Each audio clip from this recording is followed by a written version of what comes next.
जैसे एक और दृष्टांत सत्संग का कि एक साहूकार मान लो, राजा मान लो, अच्छे पैसे वाले मान लो, ठीक है ना।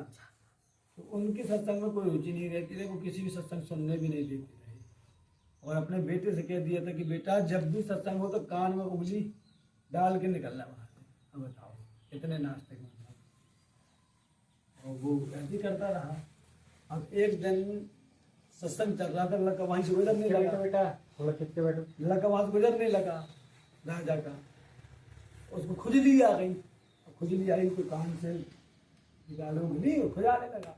उतने समय चर्चा चल रही सत्संग में कि भगवान जो होते हैं उनकी दाढ़ी नीचे नहीं होती है, भगवान की परछाई नहीं होती। सत्संग में चर्चा चली कि भगवान की दाढ़ी नीचे नहीं होती है, भगवान की परछाई नहीं होती है। इतना सुना, खुजलाहट दूर हुई, फिर कान बंद करके चला गया।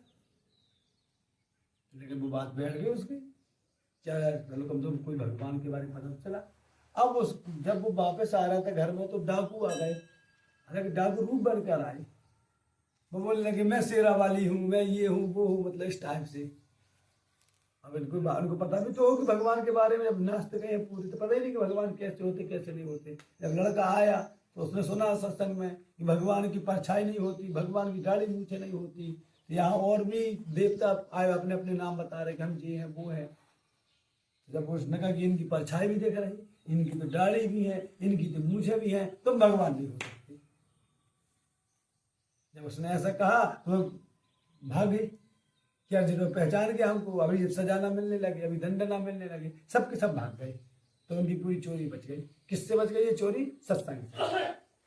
तब जाकर के उनकी सत्संग में श्रद्धा बन गई। चोरी नास्तिक थे वो, सत्संग में श्रद्धा बन गई और रोज सत्संग श्रवण करने जाने लगे। ये सत्संग की महिमा इतनी कि आज देखो हमारा करोड़ों अरबों रुपए धन जा रहा था और सबका सब बच गया एक मात्र सत्संग से, वो भी 1 मिनट के सत्संग से।